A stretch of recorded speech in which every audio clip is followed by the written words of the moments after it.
Saudara-saudari yang terkasih, mungkin banyak di antara kita merasa cukup dekat dengan Tuhan. Kita berdoa setiap hari, mengikuti misa secara rutin, membaca kitab suci atau terlibat dalam pelayanan gereja. Namun bagaimana ketika badai kehidupan datang?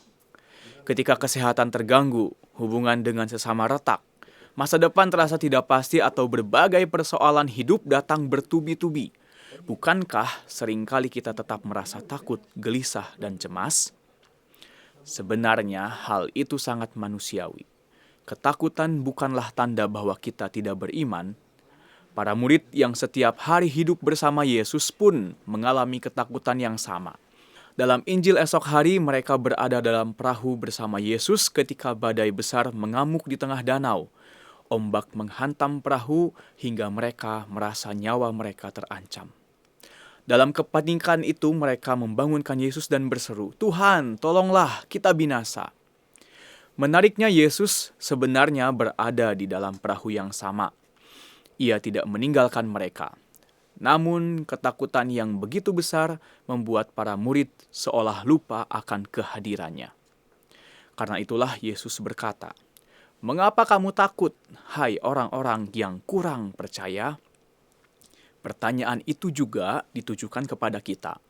Seringkali kita lebih fokus pada ombak yang besar daripada pada Tuhan yang hadir bersama kita. Akibatnya rasa takut semakin membesar dan menguasai hati kita. Di sini kita dapat merenungkan mengapa gereja mengajak kita berdoa setiap hari dan mengikuti Ekaristi secara rutin. Doa, Ekaristi, dan pembacaan kitab suci adalah masa persiapan sebelum badai datang. Iman yang kokoh tidak dibangun dalam semalam. Sama seperti seorang tidak belajar berenang ketika kapal sedang tenggelam, kita juga tidak bisa berharap memiliki iman yang kuat jika tidak melatih dan memupuknya ketika hidup sedang tenang. Setiap doa dan setiap Ekaristi adalah seperti menabung iman sedikit demi sedikit agar kita siap menghadapi badai kehidupan. Ada hal lain yang menarik dalam kisah ini, yaitu Yesus yang tertidur di tengah badai. Tentu bukan karena ia tidak peduli terhadap para murid. Justru tidurnya Yesus menunjukkan kedamaian dan kepercayaannya yang sempurna kepada Allah Bapa. Di tengah kekacauan yang membuat para murid panik, Yesus tetap tenang. Ia mengajarkan bahwa kedamaian sejati bukanlah keadaan tanpa masalah, melainkan hati yang tetap percaya akan penyertaan Allah di tengah masalah. Seringkali badai yang paling berbahaya bukanlah badai yang datang dari luar, melainkan badai yang muncul dari dalam diri kita sendiri. Kecemasan yang berlebihan, pikiran negatif, ketakutan akan masa depan atau kekhawatiran yang terus-menerus datang. Tidak jarang masalah yang kita hadapi memang berat, tetapi ketakutan kita membuatnya terasa jauh lebih besar.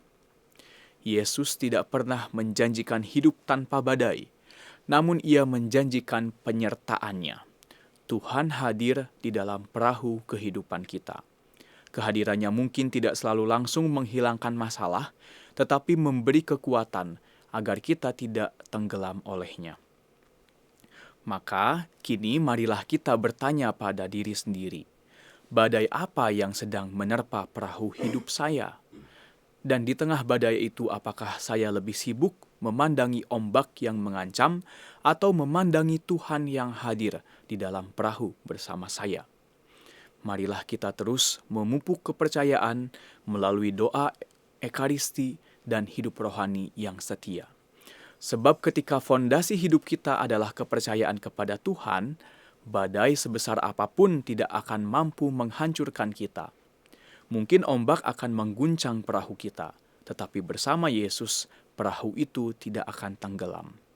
Sebab Dia selalu hadir, selalu menyertai, dan tidak pernah meninggalkan kita.